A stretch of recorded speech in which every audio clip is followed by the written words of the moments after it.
Luzinha? Bom, para a gente começar a tratar do assunto do narcisismo, eu quero fazer uma reflexão com vocês antes do processo da infância. Porque as coisas nascem na infância, então é preciso que a gente compreenda a nossa infância para a gente entender o narcisismo. Nos primeiros anos da infância, até os 6 anos, a gente é um processo de autoerotismo.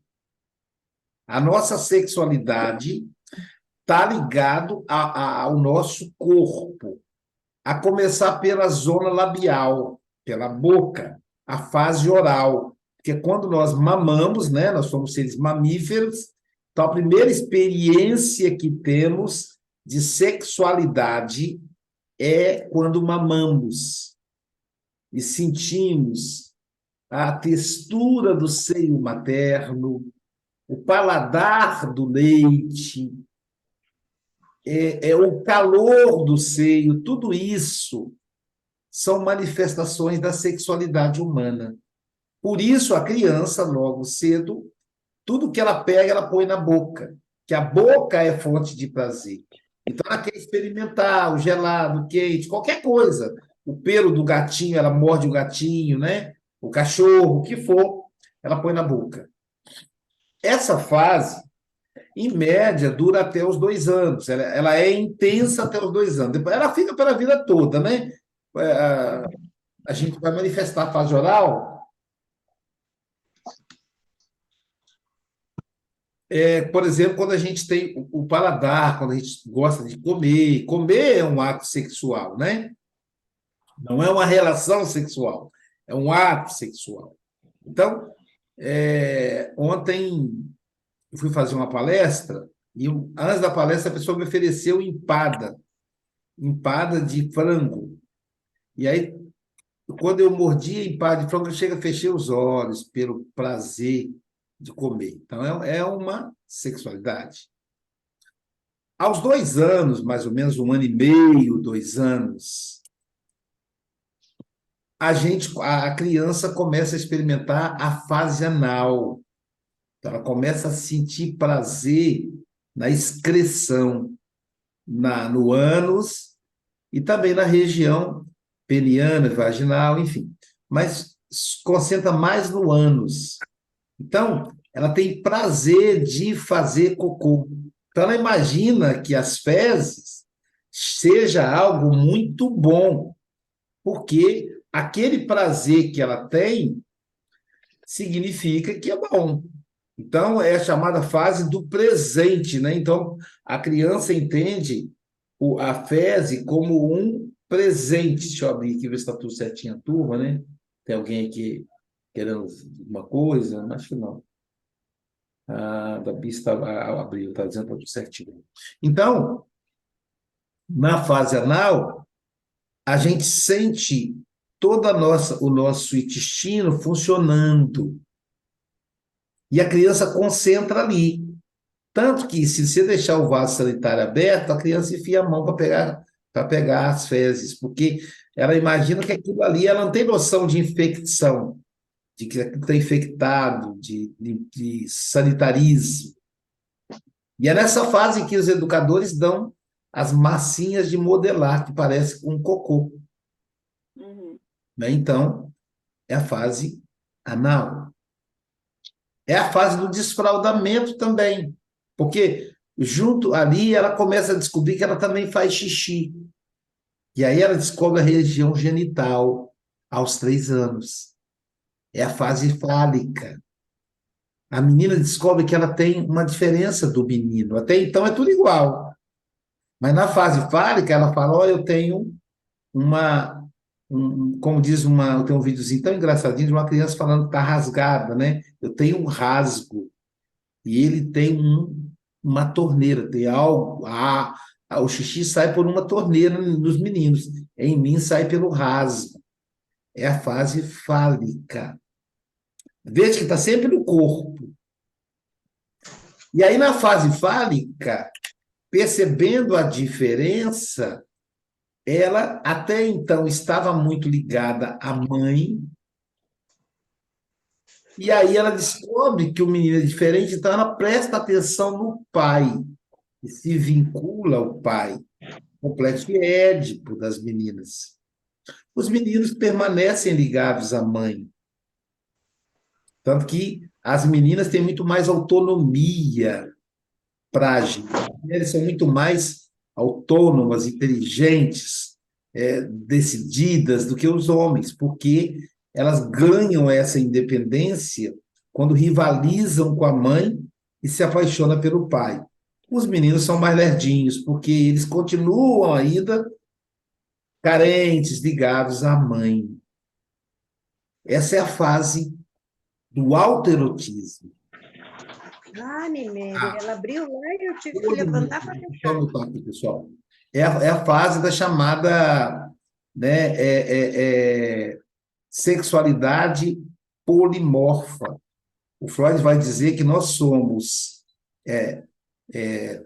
perversos, que a criança é perversa, polimorfa.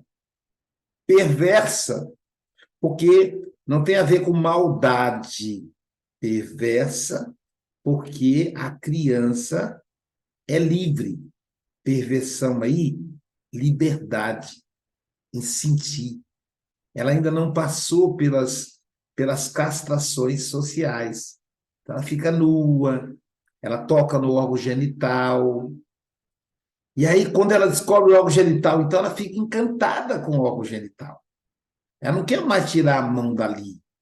É a fase da masturbação. Então, a criança de 3 anos, a menininha, fica sempre com a mãozinha dela dentro da calcinha. Não tem nenhum problema, ela descobriu a vagina. E aí ela descobre daqui a pouquinho o peito. O meu netinho, por exemplo, de 2 aninhos, ele fica tocando no peito. Às vezes eu fico olhando ver se não vai dar algum problema, né? Ele descobriu o peitinho dele. E ele pega no da gente também, né? Porque ele está curioso, é o corpo dele. Então, ele está prestando atenção no corpo dele. A menininha está prestando atenção no corpo dela. Essa é a chamada fase narcísica. Toda a energia sexual, a paixão, é pelo corpo dela. Ela está sempre olhando, adora ficar nua, adora tomar banho, tudo que toca o corpo, aquela água que bate no corpinho delas, elas ficam em êxtase, porque a atenção está focada no corpo. É a fase narcísica. E aí ela vai para a escola. Quando ela vai para a escola, o saber desperta a sexualidade dela. Ela agora tem uma paixão em aprender.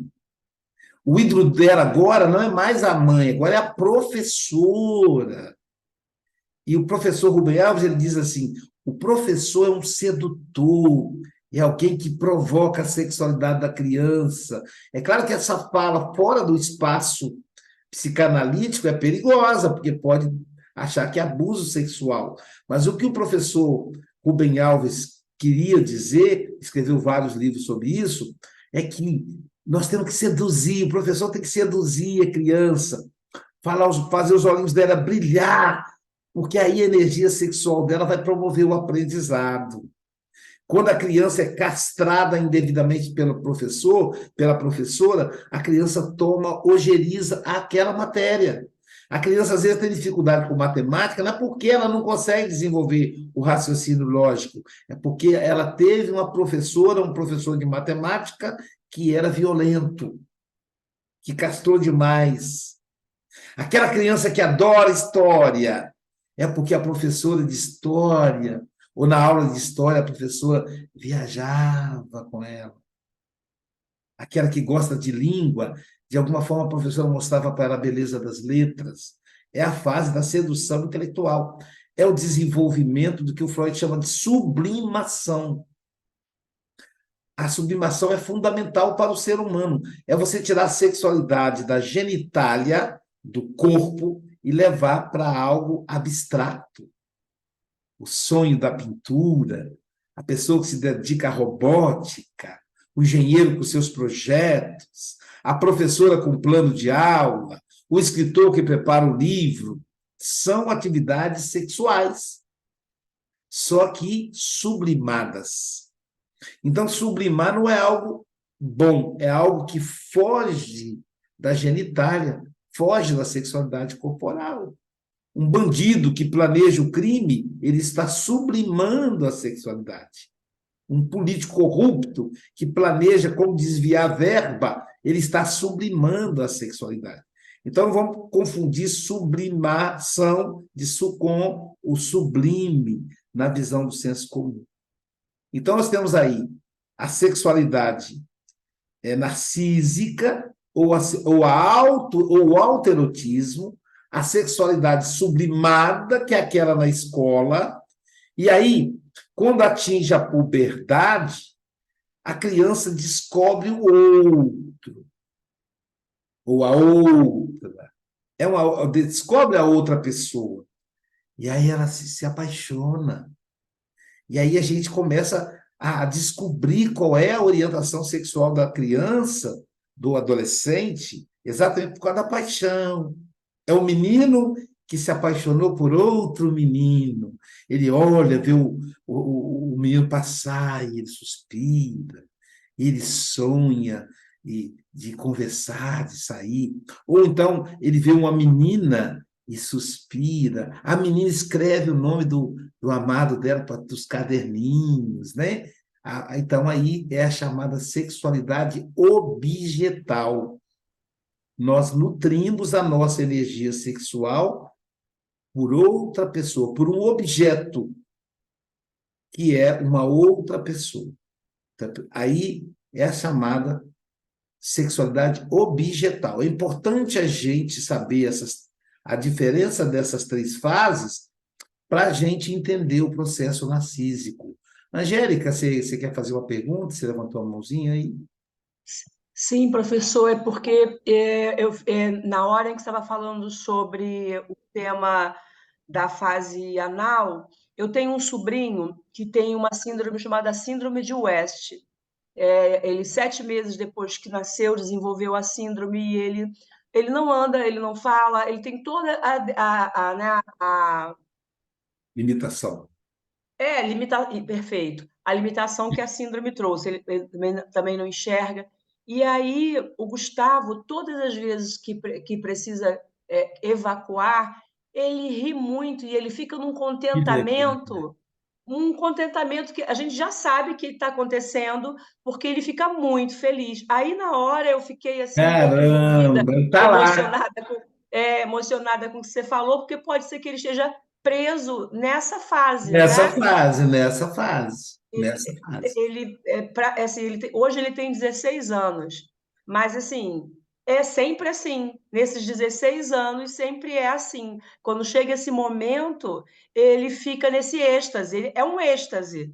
Que Por isso que eu legal. fiquei um pouco envolvida e levantei a mão, porque ali tem uma explicação ali, então, desse contentamento Tem, dele. Ele está tem. preso nessa fase. Isso, Angélica, isso mesmo. Isso Porque assim,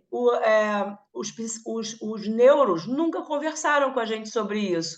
A gente vive e tá tudo certo, ele fica feliz e a gente entra no contentamento com ele, porque é a maneira dele se expressar com a gente e tá tudo certo para a gente. Mas é interessante, né, um conteúdo para saber lidar com ele melhor ainda, né? é que legal. Obrigada. Porque como ele não desenvolveu a visão, a audição, ele não pôde experimentar, por exemplo, a abstração, que ele não foi para a escola, né? Isso, isso, Então, ele ficou nessa fase perverso, polimorfa, ficando mais preso ao próprio corpo, né? isso. Então, e aí é interessante, porque é isso mesmo. Nós temos essa alegria também, só que a gente não presta atenção. Como ele não tem outras coisas para desviar a atenção dele, ele foca nisso. Quando a gente vai ao banheiro, se a gente perceber, a gente tem prazer.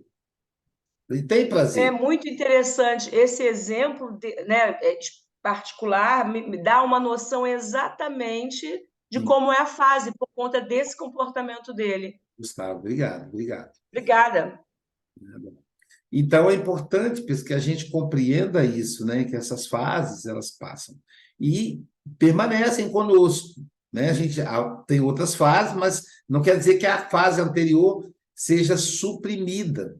Por isso que o sexo anal, ele não é uma exclusividade dos homossexuais. Tem muitos homens héteros que também tem prazer anal, que aí negociam com a esposa como processar, mas não é algo exclusivamente dos homoafetivos, como ocorre em geral. Então, também os héteros têm esse prazer. Mulheres, algumas. Existe mulher que prefere o sexo anal ao vaginal, porque é essa lembrança da fase. Mas, independente do sexo anal, nós temos prazer quando vamos ao banheiro, porque é ainda uma lembrança da infância. Então, o que é narcisismo? Agora sim, para a gente ter essa percepção, vamos agora entender o que é narcisismo. Então, de acordo com Freud, ele começa o texto com uma coisa bem simples, ele diz assim, narcisismo, narcisista, clinicamente falando, é uma pessoa que trata seu próprio corpo da mesma forma pela qual o corpo de um objeto sexual. Nós já vimos o que é objeto sexual, é a outra pessoa. E é comumente tratado, que o contempla, vale dizer, o afaga e o acaricia, até obter satisfação completa através dessas atividades.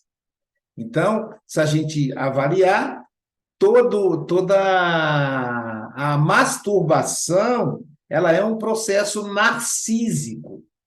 Por isso que existe aí, e com mais intensidade, a masturbação aos 3 anos, que é quando descobre aí a fase fálica.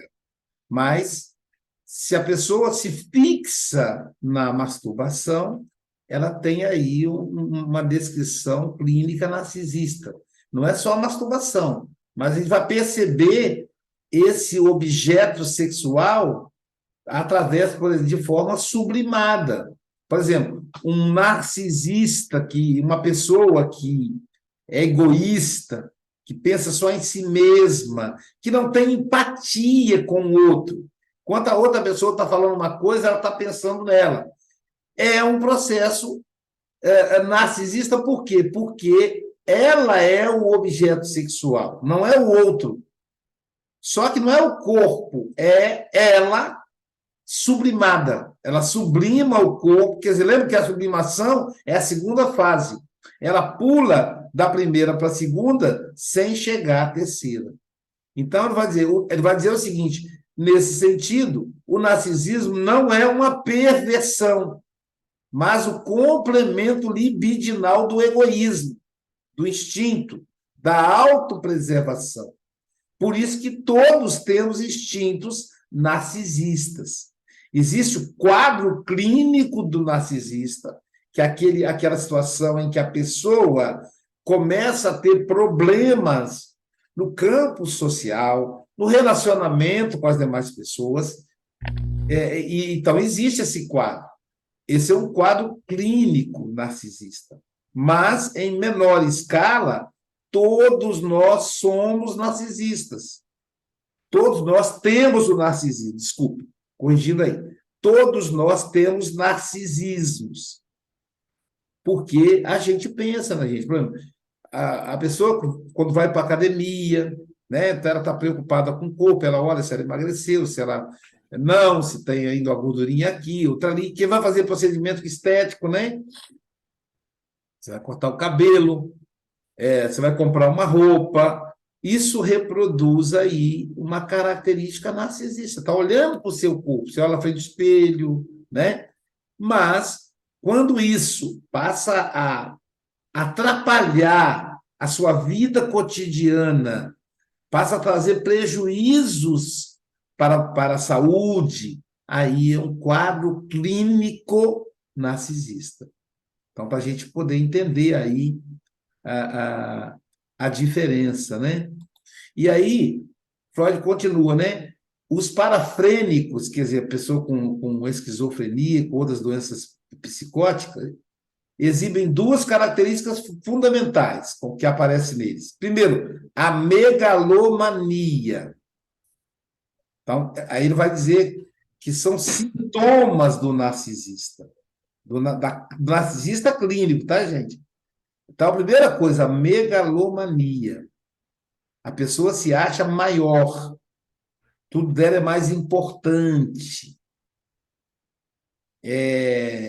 Quando você fala uma coisa, se você fala, olha, eu consegui um emprego, aí ela já logo em seguida fala, eu consegui um emprego que paga muito bem, quer dizer, ela quer sobrepor você, né? Então, eu estou com um problema, estou com a dor de cabeça, nossa, eu estou com câncer. Então, ela, sabe, ela tem uma necessidade de ser maior, até mesmo das coisas ruins, né? Então, megalomania e desvio do seu interesse do mundo externo, de pessoas e coisas.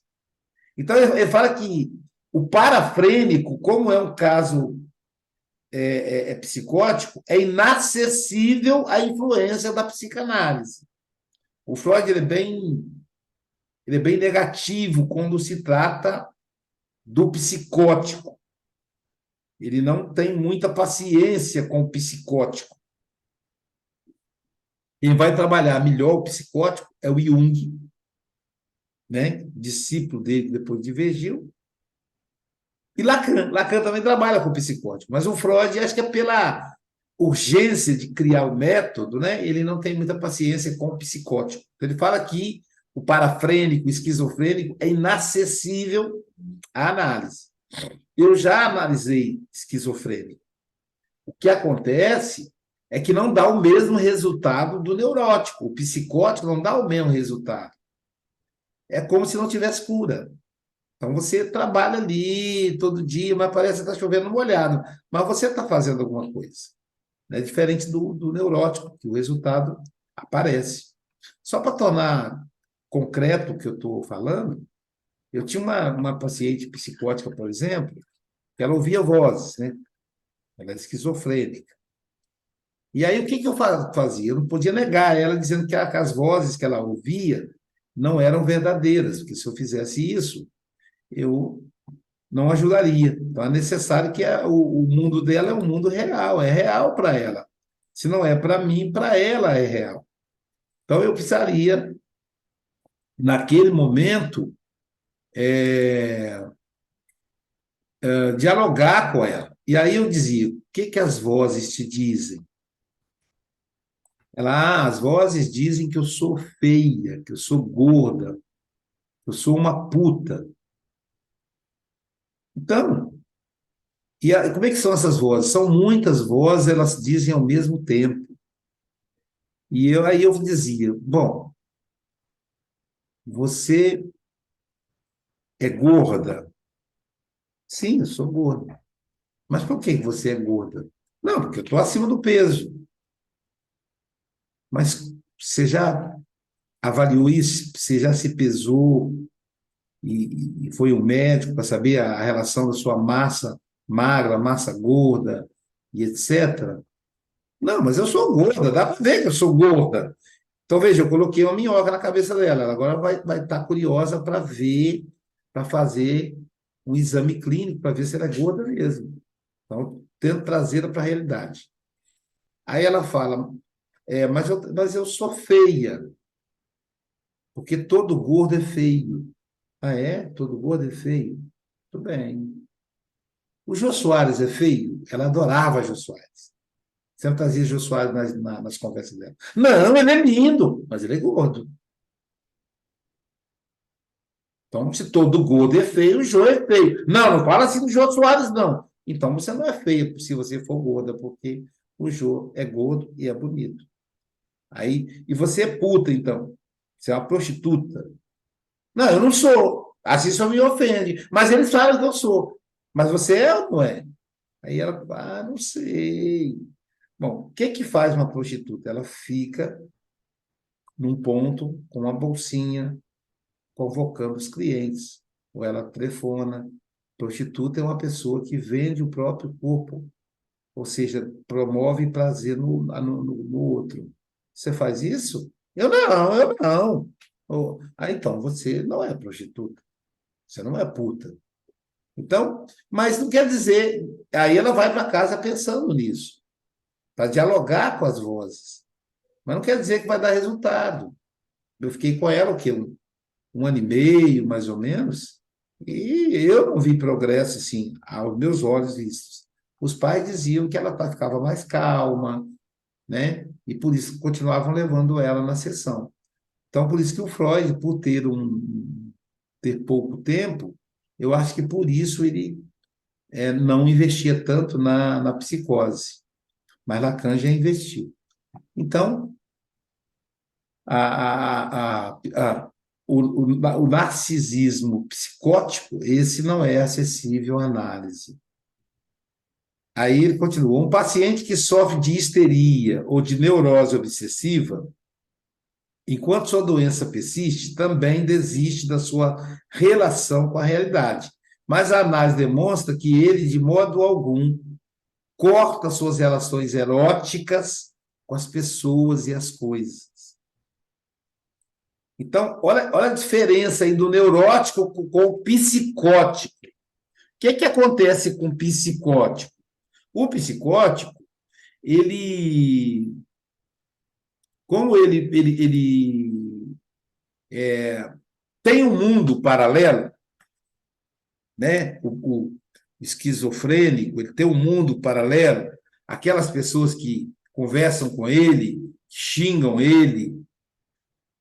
Então, esse mundo passa a ser real. Só que esse mundo está dentro dele.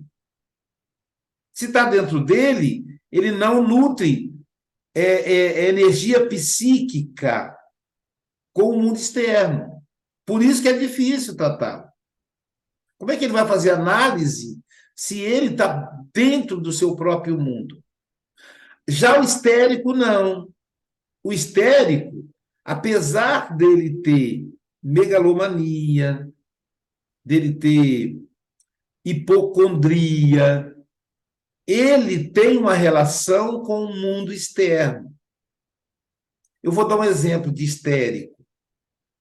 O pânico. Pessoa que tem síndrome do pânico. Ela tem pavor de lugares com multidões, shows, né? Isso é uma coisa comum. Shopping, centro, lugar que tem muita gente andando.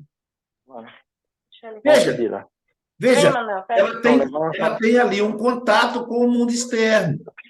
Tanto tem que exatamente esse contato com o mundo externo que faz com que ela tenha pânico. Se ela não tivesse contato com o mundo externo, ela não teria o pânico. Olhar o shopping, olhar aquele monte de gente andando para lá e para cá, altera o batimento cardíaco, faz com que ela tenha sudorese, a perna fica bamba. Ou seja, é o contato com o mundo externo. Isso é histeria. Quando eu tenho, sei lá, toda vez que eu encontro uma pessoa tal, eu tenho dor de cabeça. Isso é histeria. Mas veja que é o contato com o mundo externo, de novo. Então, o outro me provoca. Entende? Existe interação. E o histérico, ele é também megalomaníaco. Então, tem característica narcísica. Ele tem característica narcísica. Então, ele é um processo narcisista. Por quê? Quando eu vejo a multidão de pessoas, meu coração começa a bater forte. Acho que ele vai parar. Começa a suar frio. Eu acho que eu vou desmaiar. É tudo eu olhando para mim. Sou eu. Eu não estou olhando o que está acontecendo, se o carro está passando, se alguém está conversando comigo. Eu simplesmente travo. Quando muito eu falo, a pessoa fala para quem está com ela: olha, eu estou travando aqui. Eu estou paralisando, estou passando mal. Eu acho que eu vou desmaiar. Se você pegar um aparelho de pressão, se você mensurar o batimento cardíaco, você vai ver que a pessoa não alterou nada. É tudo psicológico. Ela está olhando para ela está fixada nela mesma. E aí, eu tenho um paciente, por exemplo, né, que ele trabalha numa estatal, né, trabalha na Caixa Econômica, eu tenho um cargo lá importante da superintendente, tem muita reunião, muita questão importante que se decide. E aí, quando ele fica estressado, aí ele começa: acho que eu estou gripado. Acho que eu estou gripado, sei, eu acho que eu estou com Covid. E aí a esposa fala: liga para o Aloísio, adianta a sua sessão. Isso não tem nada, não. Aí ele liga: Aloísio, eu acho que eu estou com Covid. Olha só, aconteceu isso, isso e isso, e acho que eu peguei Covid, eu estava lá no meio de um monte de gente, não sei o quê. Aí eu corto ele e pergunto: o que está acontecendo lá no seu trabalho? Já conheço ele, né? Ah, porque o diretor tal vai para tal lugar, não sei o quê. Então, não tem nada a ver com o fato de você não é a Covid, é o problema que você está vivendo lá no seu emocional. Você esqueceu que você é hipocondríaco? Tudo, então. E aí você começa a pensar: a Covid mata, agora tem uma nova variante, variável, já, né? E aí eu estava ouvindo a reportagem, é igualzinha a outra, não mata ninguém, não. Então, e aí, mas para ele é um absurdo, vai matar, vai ter que fechar de novo, tudo ele amplia, é a megalomania que se aplica. Então, é uma vertente do narcisismo. Porque quando a gente fala em narcisista, a gente pensa sempre na pessoa egoísta, na pessoa que fica se olhando, na pessoa que fica se admirando, na pessoa que fica se achando, na pessoa que não presta atenção no outro. Tudo isso são sintomas. Mas a histeria é sintoma. A síndrome do pânico é sintoma. Ali dentro existe um processo narcísico. O que eu quero dizer com isso? Que uma pessoa que tem síndrome do pânico, eu preciso investigar os primeiros 6 anos de vida dela, que muito provavelmente está lá a causa. E se ela compreender essa causa, ela pode receber a cura. Então, é um processo narcisista. O pânico é um processo narcisista. A hipocondria, né? Então, ela tem uma relação erótica com as pessoas, com as coisas. Que relação erótica é essa?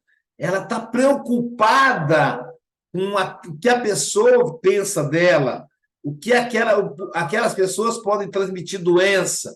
Essa é uma ligação erótica, é uma ligação da libido objetal, né?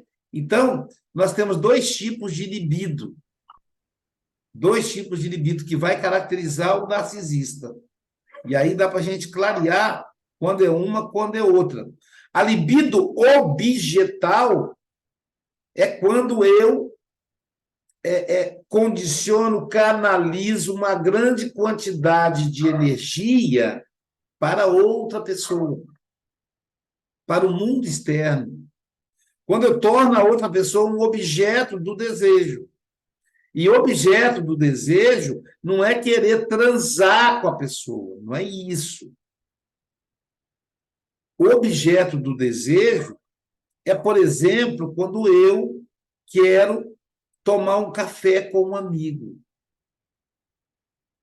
Eu tenho prazer de ficar com ele, tomando café, conversando. Tem as pessoas que a gente adora conversar com elas. É uma troca de energia sexual. Não é só a relação sexual que promove essa troca. Então, há uma troca ali. Então, é uma sexualidade objetal. Então, é sexualidade objetal. Agora, a sexualidade narcísica ou sexualidade autossexualidade, né? É quando eu, por exemplo, começo a sentir, a prestar atenção em mim, quando eu começo a admirar os meus olhos, meus cabelos, meu corpo, quando eu faço um projeto que vai me dar um resultado, quando eu estudo para um concurso, eu quero passar no concurso, aí é um processo narcísico.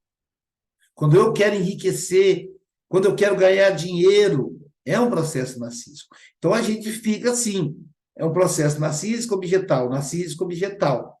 Quando o processo narcísico é maior, quando ele toma toda a nossa vida, nos tornamos uma pessoa narcisista.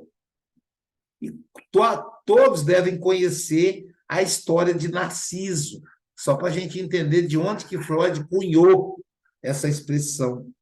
Narciso era um semideus. E Zeus, além de criar os deuses, criou os semideuses, os humanos, e criou as ninfas. As ninfas são seres ligados à sexualidade. As ninfas. E uma das ninfas chamava-se Eco, por isso a palavra ecologia. A Eco, quando viu passar Narciso, um semideus, ela se apaixonou por ele. Ela ficou encantada com aquele homem, imagina, o homem grego, né? Aquele homem alto, forte, com corpo esguio, né? Enfim, um musculoso. Ela ficou apaixonada. A mulher, ela se apaixona, né? A ninfa, ela se apaixona. E aí a Eco tentou se envolver com ele. Só que ele era o Narciso, né? Ele esbanjava a beleza, ele não teve interesse por ela.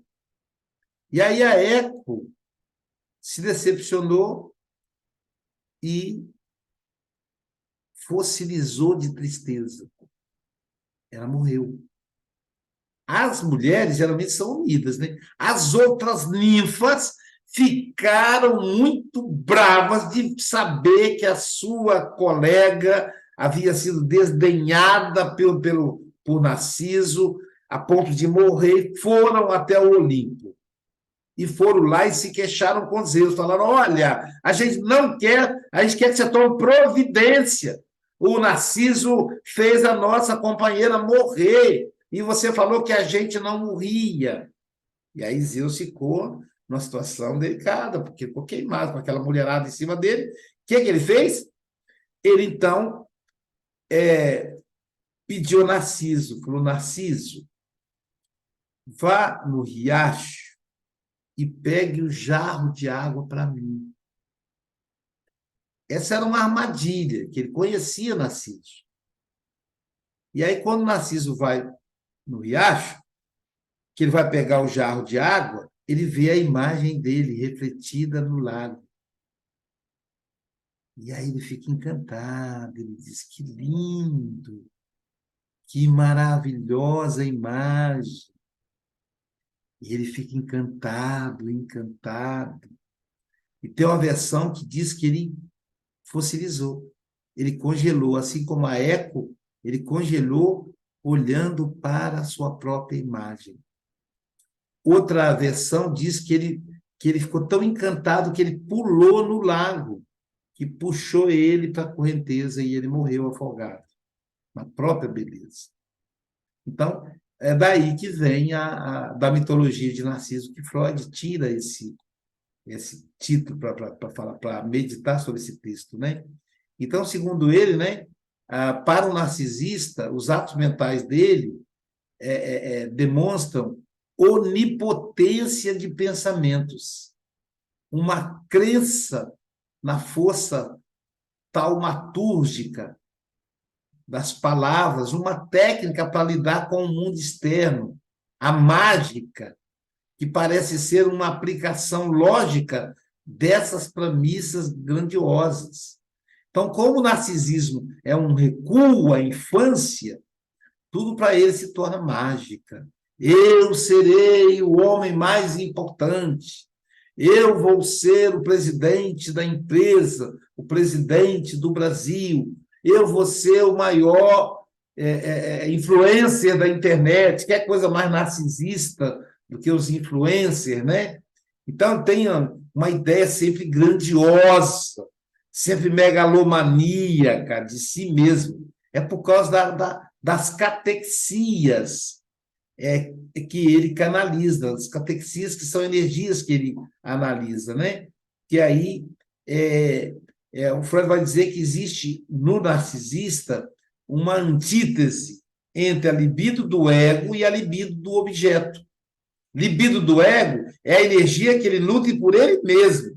E libido do objeto é aquela energia de você se apaixonar pelo mundo externo. Como existe uma crise aí, ele opta pela libido do ego. Então, por isso que a gente fala que o narcisista é um egoísta, egoísta, culto ao ego. Né? E aí, Freud vai dizer que existe uma relação entre o narcisismo e o autoerotismo, uma relação direta. Por isso, a libido está presente aí. É um autoerotismo, é uma espécie de masturbação, só que no campo, no campo abstrato, no que a gente chama no campo sublimado. Então, quando ele fala, eu sou o maior escritor, eu sou isso, eu sou aquilo, ele está como se ele estivesse se masturbando, só que no processo abstrato, só que no processo da sublimação. E mesmo que a pessoa não diga, ela comporta. Já viu aquela frase? Você sabe com quem você está falando? Quer dizer, olha só, eu sou importante, eu sou maior que você. Né? Então, são traços narcisistas. Né? Então, ele fala que existe uma catexia primária da libido, uma catexia, uma grande quantidade de energia investida em si mesmo, investida no instinto, investida no ego. Então, ele volta à infância, aquela criança que anda nua, que ela quer mostrar o órgão genital dela, que ela imagina que seja maior do que do outro, né? Então, isso vai caracterizar o narcisismo, esse autoerotismo. E existe, segundo Freud, né, uma existência dúplice, que é a fome e o amor. A fome de afeto, né? Então, o narcisista ele é carente, né? Ele é carente, há uma fome de afeto e, ao mesmo tempo, um amor. A fome de afeto por si mesmo, o amor, porque ele tem esse amor que ele deveria nutrir para o outro, ele nutre para si mesmo. Mas veja que interessante, ao mesmo tempo que ele tem um amor por si mesmo, ele tem uma fome de afeto, porque ele sente falta do afeto alheio. Mas aí ele entra num processo, num ciclo perverso. Por quê? Quando ele não nutre amor pelo outro, ele não recebe amor. Então, o narcisista é uma pessoa sempre reclamona, insatisfeita. Ninguém gosta de mim, ninguém faz nada por mim. E aí você pergunta à pessoa, e o que é que você faz pelos outros? Eu faço muito, mas me descreve aqui. Eu ajudo todo mundo. Me fala qual tipo de ajuda. E ela não consegue descrever, porque não faz. Porque é mentira. Ela está mentindo para si mesma. Se tudo que ela faz para ela, ela acha que está fazendo para o outro. Eu lembro de uma paciente minha que ela falou, eu ajudo muito, eu ajudo todo mundo. Mas quem todo mundo? Todo mundo. Não. Me descreve um exemplo de todo mundo. Meu irmão, por exemplo, aí já não é todo mundo, porque irmão faz parte da família. Então, de certa forma, está ligado. Aí eu falei, mas o que você ajuda o seu irmão? Olha, eu estudo com ele para o concurso público. Mas você estuda com ele? O que você ganha estudando com seu irmão? Fica mais fácil quando eu tentar um concurso na minha área passar. Então, não é pelo seu irmão, é por você. Então, você vai percebendo, e aí a gente vai percebendo e deve ajudá-los a entender que ele não dá nada. E se ele não dá nada, ele não vai receber nada. Então, esse conflito fome e amor. Se você não dá amor, você tem fome. E se você tem fome, é porque você não sacia o outro.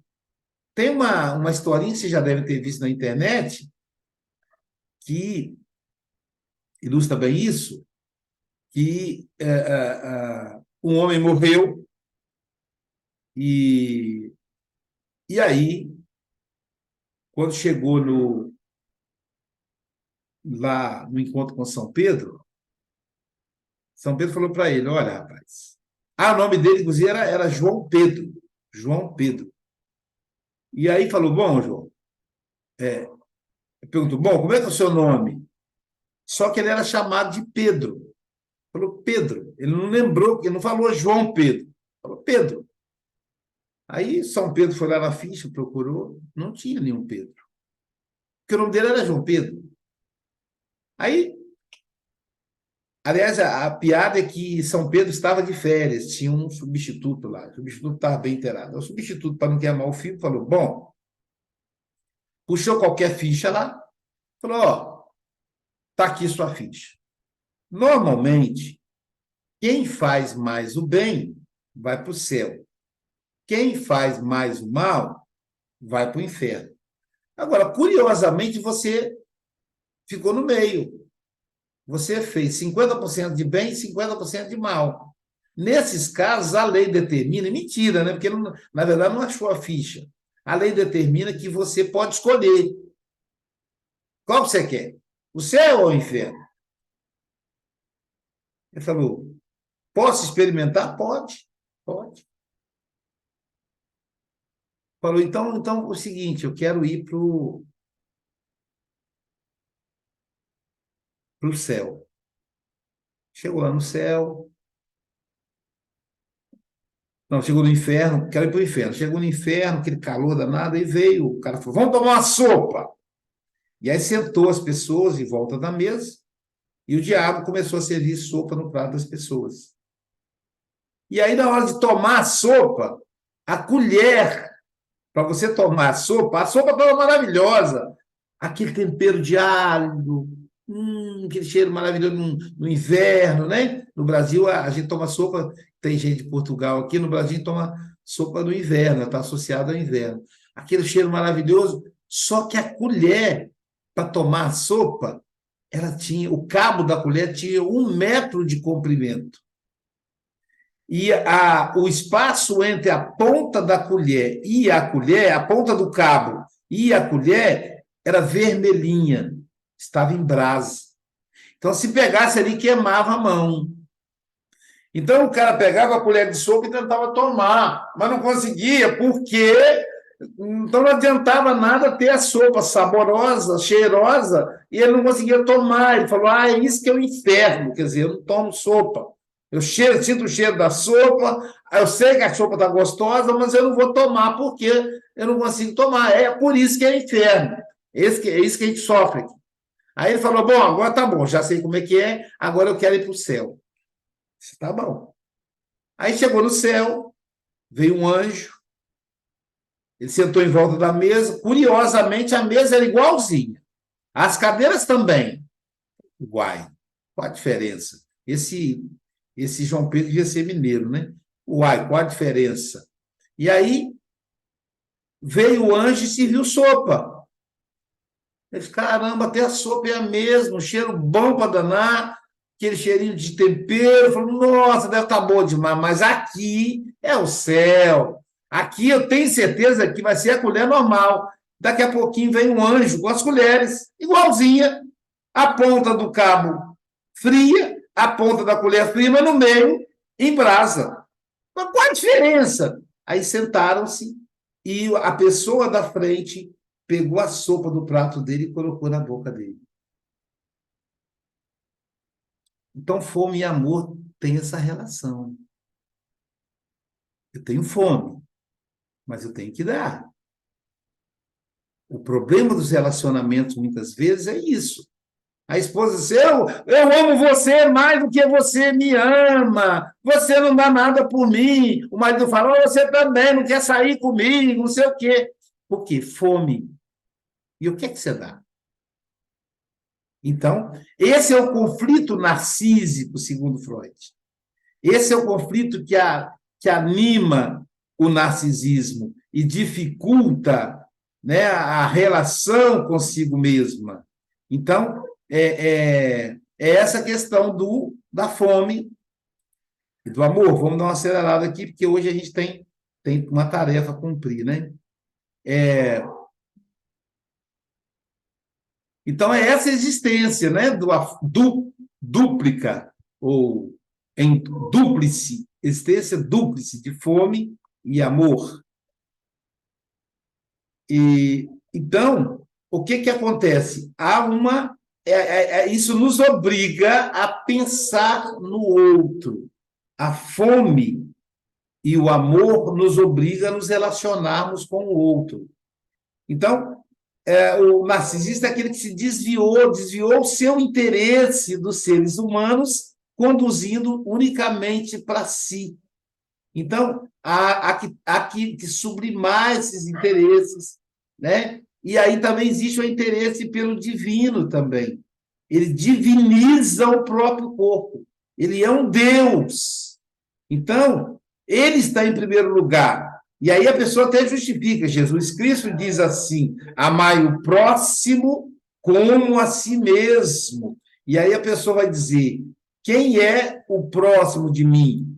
Eu. Então, eu tenho que amar a mim mesmo. Não fui eu que disse isso, não, foi Jesus.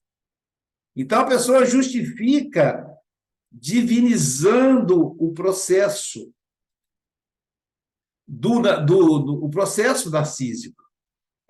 Ele se vê um Deus, como megalomaníaco que ele se vê um Deus, uma pessoa importante, o emissário de Deus, né? Escolhido por Deus, vai fazer tal missão, eu sou o esteio dessa família, tudo traço narcisista. E às vezes a outra pessoa fala isso para a gente acredita, né?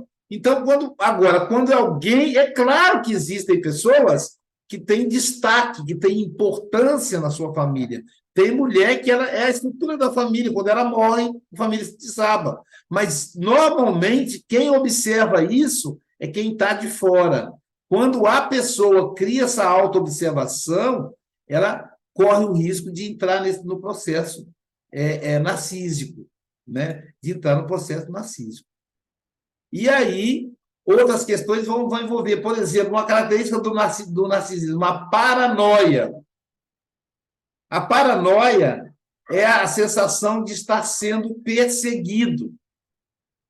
Então, olha, nessa empresa eu percebi que eu não sou querido, eu percebi que aquele chefe está sempre me perseguindo. Então, a paranoia é um processo narcísico. Eu sempre falo assim, então vamos lá, vamos meditar aqui. O seu chefe não tem problemas com a esposa ou com o marido. O seu chefe não tem dívidas. O seu chefe não tem vizinho chato. O seu chefe não fica doente. Ele tira o dia inteiro para pensar. E você? Então, eu fico assim, amanhã, o que eu vou fazer de mal com a Eliodora? Deixa eu pensar aqui. Eu vou fazer o seguinte, quando ela chegar no trabalho, eu vou dizer, olha que a sua batata está assando. E a Eliodora, aí eu digo, olha, adoro ver a Eliodora assustada. Olha só, é como se a pessoa... Olha que olhar. Então, é como se o outro não tivesse o que fazer, pensar só nele. Então, você já viram alguém que pensa assim? Ou quantas vezes nós pensamos assim? É um traço narcisista. Aí, o que é análise? Trazer o indivíduo para a realidade. Olha, então quer dizer, Eleodora, que o Aloísio não tem nada para pensar na vida. Ele fica só pensando em te sacanear. A pessoa ainda confirma. Assim, você acha que faz sentido essa sua confirmação? Não, porque a Aloísio sempre parte para cima de mim. Ele sempre me usa como exemplo de Cristo. Não será porque a sua janelinha fica perto para ele? Não, não, é que ele realmente é cismado. Eu acho, inclusive, aí tem pessoa que vai além. Eu acho, inclusive, que ele tem interesse sexual em mim. Entendeu? Como eu sou casada, como eu não dou bola para ele, então ele me persegue.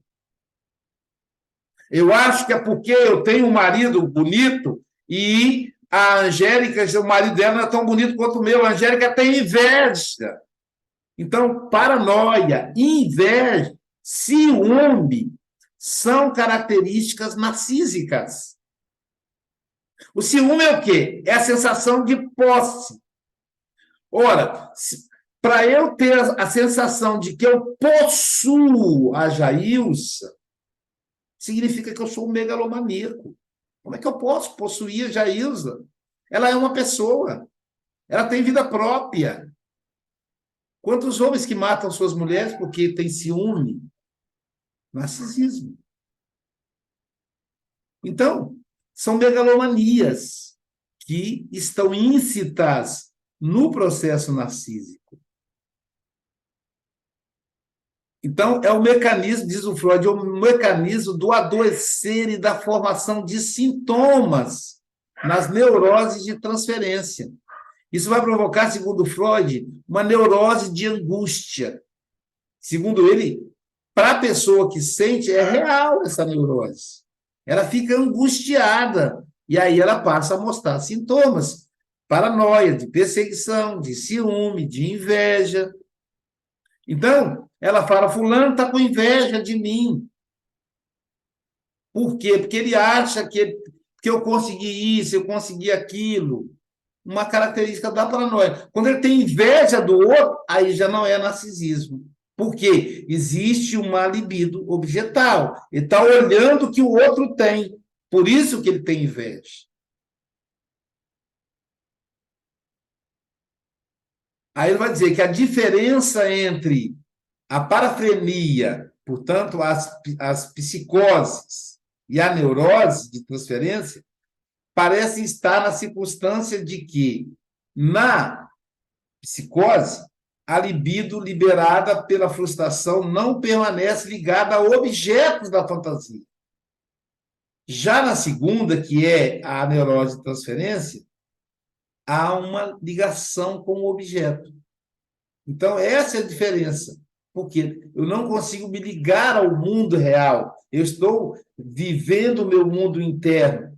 Então, isso é uma característica narcísica, parafrênica, só para a gente entender. Então, Aloysio, existem dois tipos de narcisismo: o narcisismo psicótico, o narcisismo parafrênico e o narcisismo neurótico.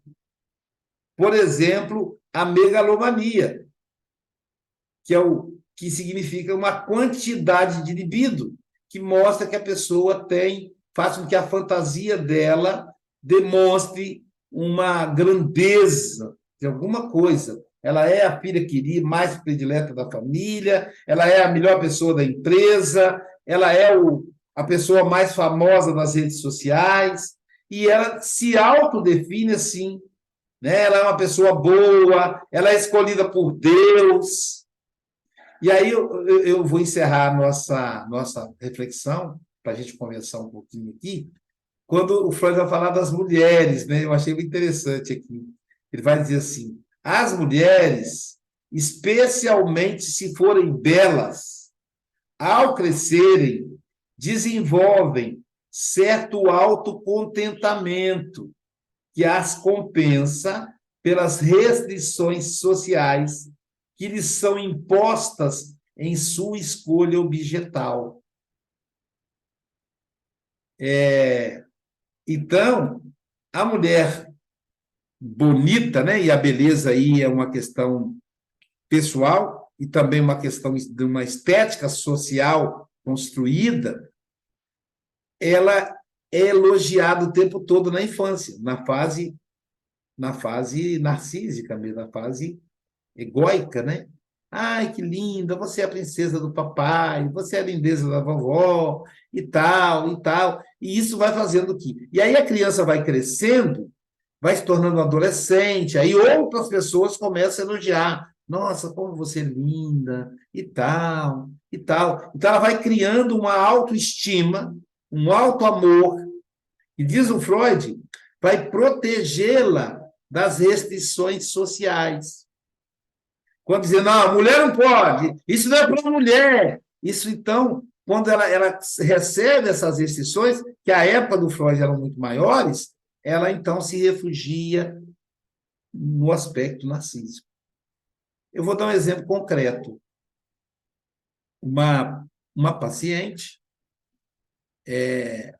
casada há quase 40 anos, os filhos já tudo encaminhados e tal.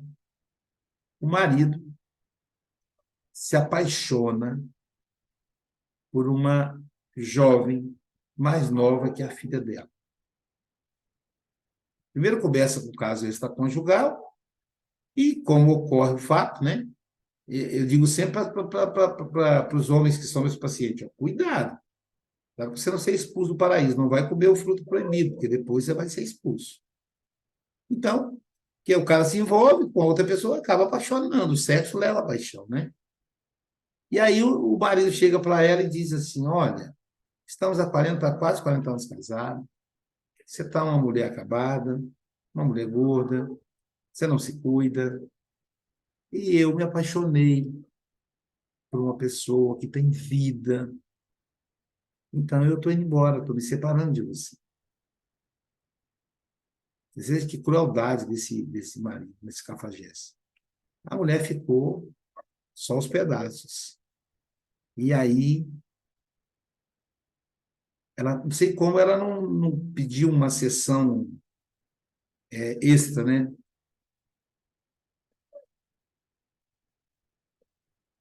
Uns 4 dias depois, era a sessão dela. Ela contou para mim o que aconteceu. Ela falou, Luísio, eu fui no fundo do poço. Eu só queria dormir. Só fazia chorar e dormir. Não queria comer. Eu queria acabar. Não sei como é que eu não tirei a minha vida. Quando eu vi aquela casa vazia, sem os filhos, sem o homem que eu imaginei envelhecer ao lado dele, aquelas palavras dele, sabe, ficavam repetindo na minha cabeça.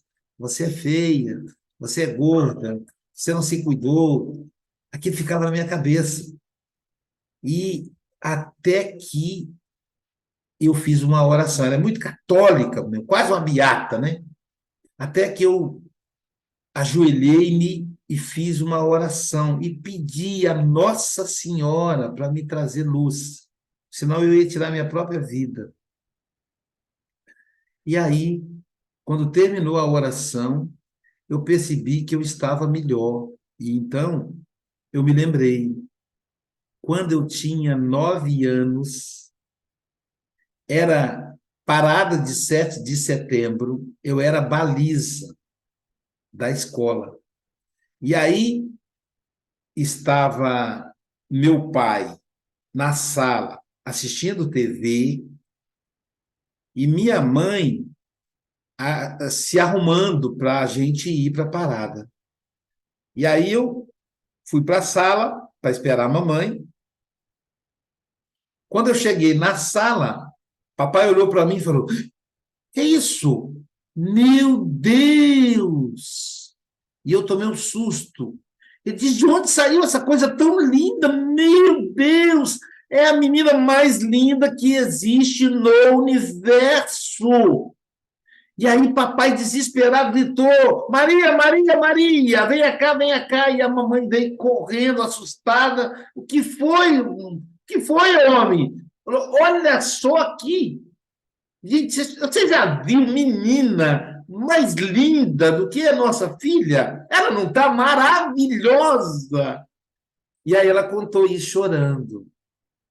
Então, é isso que o Freud fala, né? A mulher, como ela recebe essa carga de violência social, ela se refugia nesse momento da beleza, né? Desse momento do elogio. Teve um outro caso que foi o tio que elogiou a paciente e ela se lembrou desse tio. Então, a gente vai percebendo aí, Freud vai mostrar para a gente aqui a importância desse tipo de mulher para a vida erótica da humanidade. Porque é essa mulher com autoestima, é essa mulher que se cuida, que provoca fascínio nos homens, fazendo com que eles também se cuidem. Enfim, ele faz aqui me fala, uma homenagem à mulher. Então, ele fala: o encanto de uma criança reside, em grande medida, no seu narcisismo, o seu autocontentamento. Lembra lá da Angélica falando, né? Do autocontentamento do Gustavo, na hora né? Então, o autocontentamento, a inacessibilidade do outro, porque naquele momento ele está encantado. Quando ele vê um animal, por exemplo, ele fica encantado com o animal. Os próprios animais se encantam, né? Ela diz os gatos, né, que se encantam, os grandes animais carniceiros que ficam encantados quando vê ali a carniça, né? Então, isso vai ajudar a gente a lidar melhor com o processo. E concluindo, então, ele vai dizer que a instituição da consciência, que foi criada primeiro pela crítica dos pais, depois pela crítica da sociedade, é um processo que cria um conflito entre a proibição e o obstáculo de ter a sua plenitude sexual. Então, o desejo, o prazer proibido é que vai provocar a nossa neurose.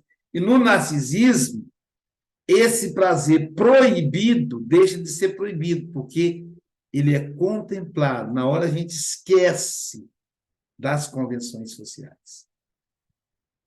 Nara? Bom dia. Bom Excelente explanação, Luiz, adorei. É só uma questão de tirar uma dúvida. O narcisista, quando ele é pego numa mentira, o que acontece? Ele, todo momento, ele tenta transferir a culpa que ele tem para o outro, não é isso? Sim. Ou seja, ele usa um mecanismo de defesa. Olha, eu fiz, mas só que ela fez isso, isso e isso. Então, ele justifica o que ele fez para que ele não se sinta culpado.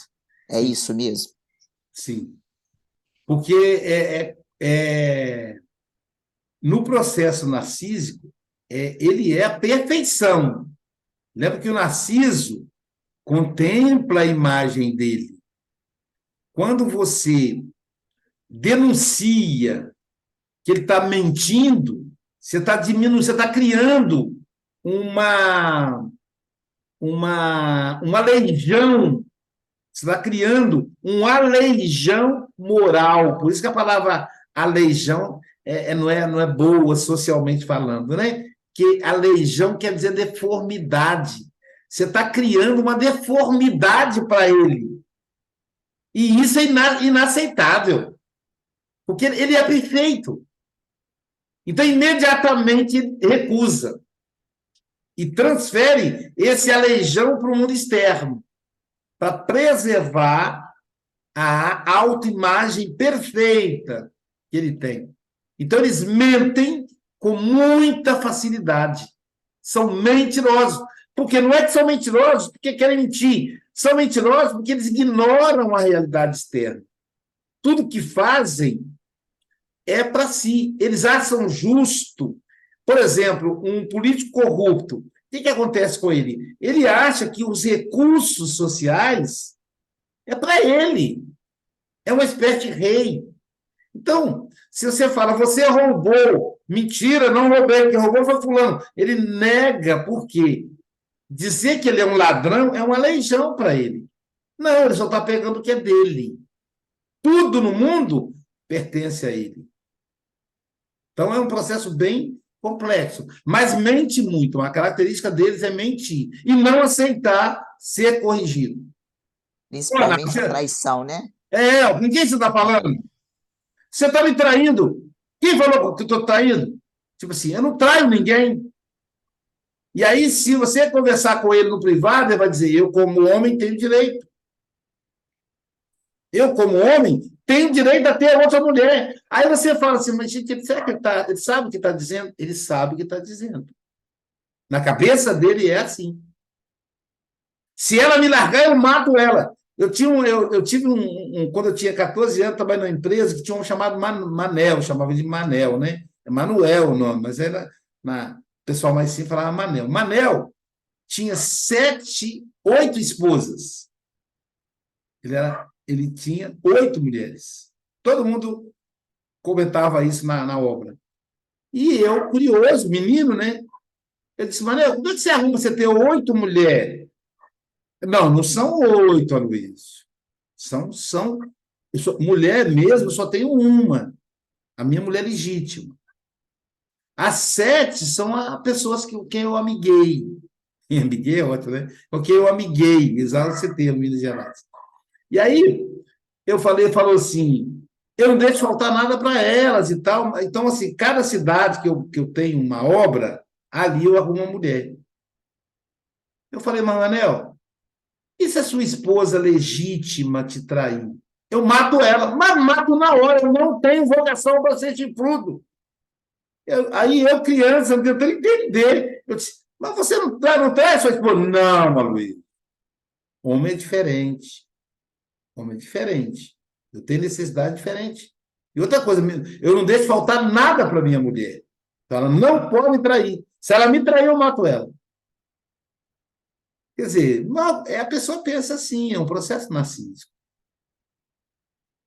E aí, naquela época, já era psicanalista, eu já fazia pergunta para ele, para ele poder tentar entender. Angélica Tiengo, depois Juliana. Aloysio, quando você fala que, por exemplo, esse pânico social, né, é um traço narcísico, mas quer dizer que a pessoa é narcisista ou algum problema que aconteceu com ela na fase narcísica? Como é que é o esquema? Não, todos nós somos narcisistas, Angélica. Agora, há traços narcisistas que comprometem a nossa realidade. Tem o narcisista que foge da realidade. Aí é o psicótico. Segundo Freud, não dá para ajudar. Ele pensa em si e tal, mas é assim, no mundo só dele. E tem o narcisista neurótico. No caso do pânico, é um processo histérico. Ele sente, através da histeria, ele paralisa. Por que é importante? Onde é que acontece o narcisismo? Na fase do 0 ao 6. Geralmente 3 a 4 anos. Por ali. 3 a 5, né? Na fase fálica, complexo de Édipo. Você vai ver que a criança fala, é tudo meu, é meu. Aqui em casa, o Santiago e a Ana Rosa, meus netinhos mais novos, é uma luta, porque, por exemplo, vamos passear. Aí eu falo assim, vovô, posso pegar esse brinquedo aqui? Aí eu falei, pode, mas depois eu me arrependi, porque eu procurei o mesmo brinquedo de uma outra cor, e não tinha. Então, era um carrinho. A Ana Rosa escolheu o carrinho. E o Santiago adora, adora.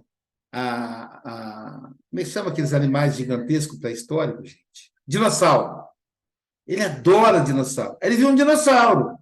Aí eu comprei o dinossauro para ele e o carrinho para a Ana Rosa.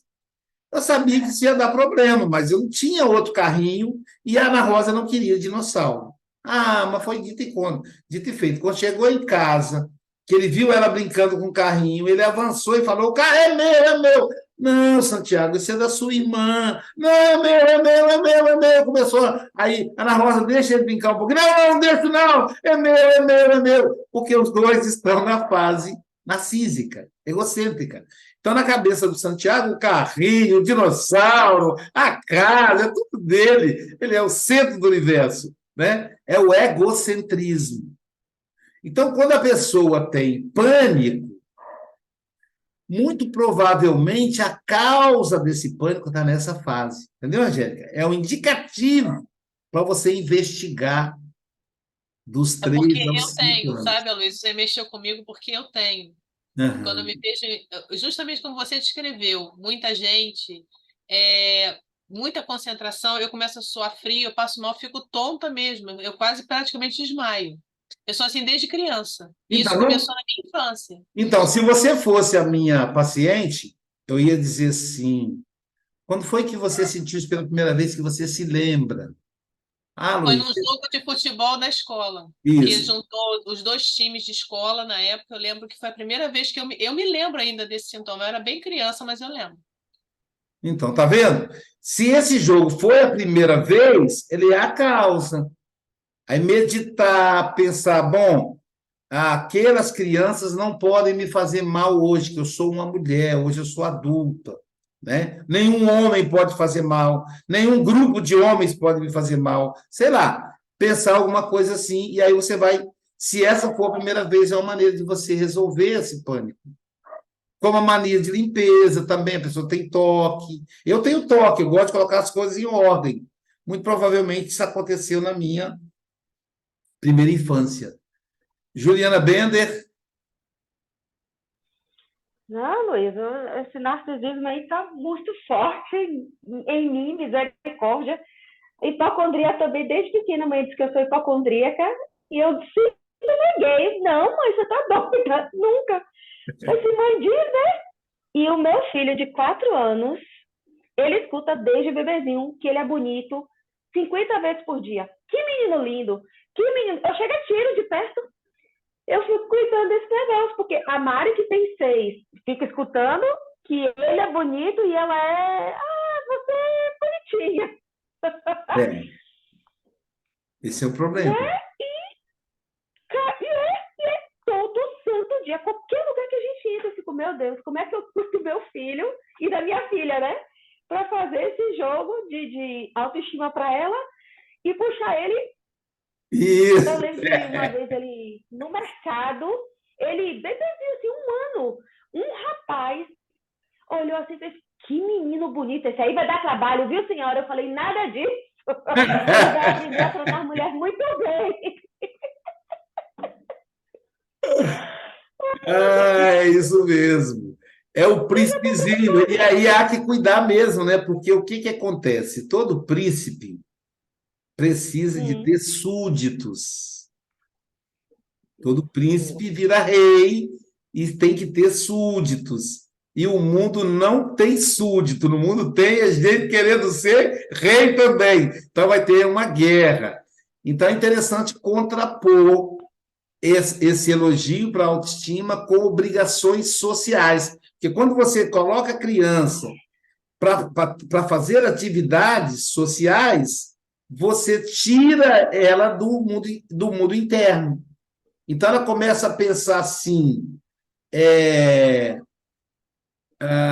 olha, você precisa arrumar sua cama, por exemplo. Pô, a sua cama não está bem arrumada. Arrume de novo. Então, aí percebe que não é perfeito. E percebe isso numa conexão social.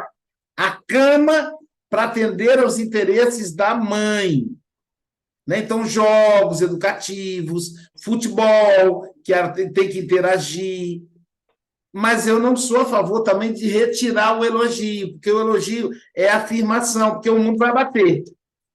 Aí, quando o mundo bater, é ali que ele vai encontrar refúgio. O que tem que equilibrar é com a menina, né? Para não virar, para não crescer uma menina que.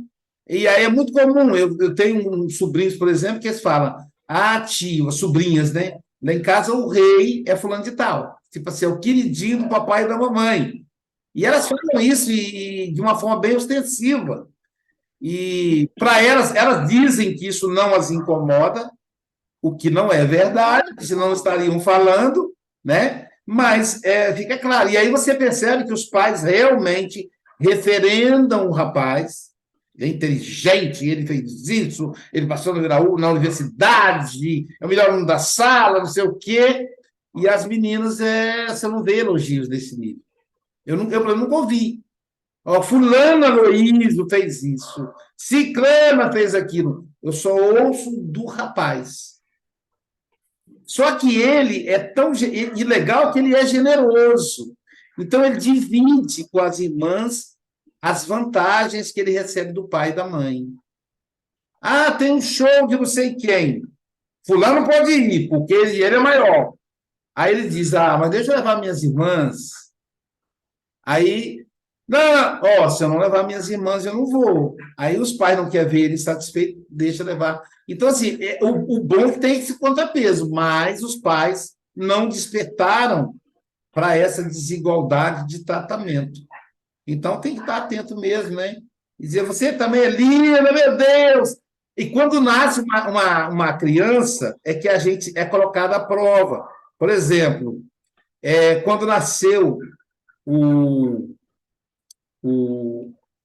a filha de um amigo meu, e aí nós todo mundo articulamos para ir lá, né, conhecer o bebê. Aí uma amiga, bem atenta, ela é artista, ela é musicista, então ela tem muita sensibilidade. Ela disse assim, eu vou comprar 2 presentes, eu vou comprar um presente para o Lilo também, que é um menino de 4 anos. Aí eu pensei, falei, caramba, não tinha pensado nisso. Você imagina, Luiz, todo mundo chegando e falando assim, que linda! E ele vai ficar lá com um bichinho feio no canto. É verdade. E aí, o que nós combinamos? Quando nós chegamos lá para poder levar os presentes, eu também comprei 2, segui o exemplo dela. Enquanto eu atendi ao meu instinto, né? Falei, nossa, que linda! Ela, Lilo, que lindo você está cada vez mais lindo. Ela contrapôs, aí o Lívico abriu aquele sorriso.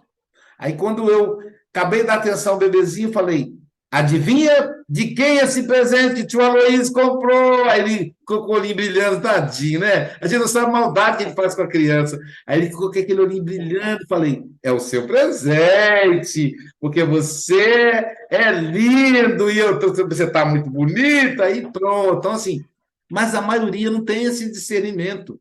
Então, a criança sofre uma castração violenta quando nasce o irmão ou a irmã mais nova, né? E aí isso continua, né? Cuida do seu irmão, seu bagunceiro, você está batendo nele, você é muito mal. E aí o irmãozinho sempre protegido, né? A gente faz isso com as crianças mais novas. É bom ter essa reflexão mesmo, que aí vão formando ou uma criança narcisista ou uma criança com baixa autoestima, que é como se fosse um narcisismo às avessas, né? Ao contrário. Uhum. Entendeu? Obrigada, Luiz. Nossa. Zil? Vamos lá. Trabalho é isso aí. Mãe, é isso aí. Vamos lá, Zil. Oi. Diga. Oi, Luiz.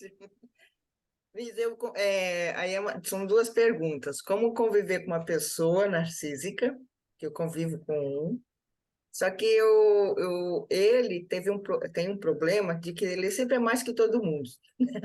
Ele disputa, até eu falo para ele, eu não vou disputar com você quem trabalhou mais, que é bem isso que você explicou. Se você fala, nossa, o trabalho é igual, está dividido, só que sempre ele é maior e ele vive doente. Ele chega a se falar para o cliente que não entregou um trabalho porque ele estava doente, é doido isso, né? Então tem um problema muito sério na empresa. E lembrar que a doença, a hipocondria, o hipocondrismo é uma característica do narcisismo. Então, o fato de ele viver doente não é que ele mente, não. É que ele é hipocondríaco. Então, se ele tiver um espirro, atire. Ai, meu Deus, eu estou com Covid, eu vou morrer, porque ele é hipocondríaco. Então, automaticamente, qualquer motivo, ele está pedindo afastamento, licença da empresa. Ele usa isso...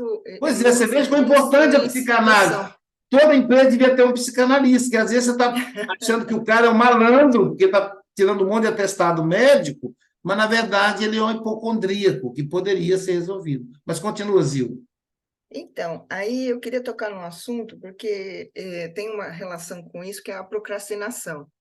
Como ele faz tudo tão perfeito, tão maravilhoso, então se alguém critica o trabalho que ele está fazendo, né, um cliente chega e fala assim, mas não pode fazer assim, porque se questionar, ele trava de uma tal forma de atrapalhar e, às vezes, não entregar o trabalho. Quer dizer, é um sufoco para entregar esse trabalho para o cliente, porque mudou o sistema, sabe como é que é? O cliente muda as coisas assim da noite para o dia, exige alguma coisa, só que isso afeta, como ele tem esse problema emocional, aí isso faz com que as coisas vai tomando um rumo de que teve uma situação uma vez, perdemos um cliente, sim, um cliente ótimo, mas justamente porque ele travou.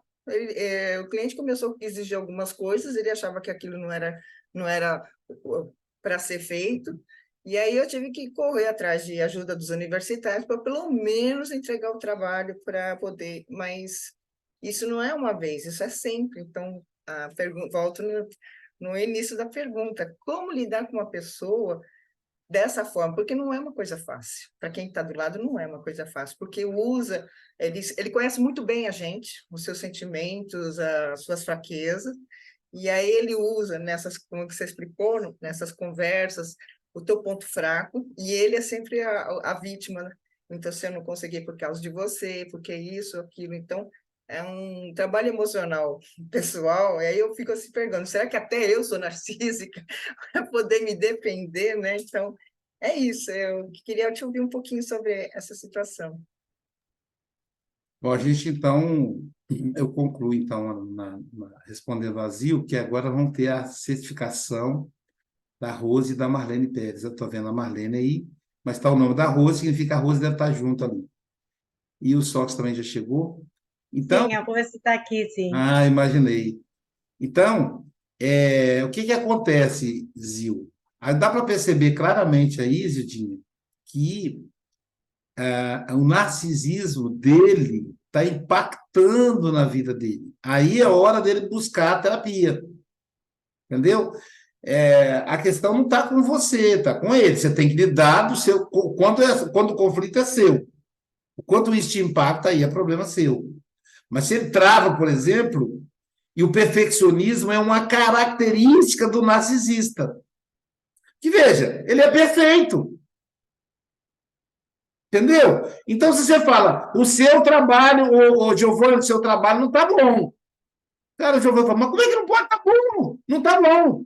Aí o Giovanni trava, porque ele é perfeito. Se ele é perfeito, tudo que sai das mãos dele é perfeito. Não existe nada superior. Então, trava. Então, aí está na hora de buscar ajuda. Quer dizer, ele, além de ser narcisista, é um controlador, né? Pelo jeito, é um bom empreendedor e está controlando demais, que controla a vida das pessoas, vigia a vida das pessoas, né? Até para comparar, para dizer, ó, eu sou superior. Agora, veja, ele é neurótico, ele não é psicótico. Por quê? Ele controla a vida das pessoas. Ele está preocupado com o que as pessoas façam. Ele está preocupado com o conceito que a outra pessoa deu do seu trabalho. Aí a diferença, gente, entre o neurótico e o psicótico narcisista. Então, ele precisa, na verdade, aí, de terapia mesmo. Tá bom? Deixa eu Tá dar bom, uma obrigada. parada aqui no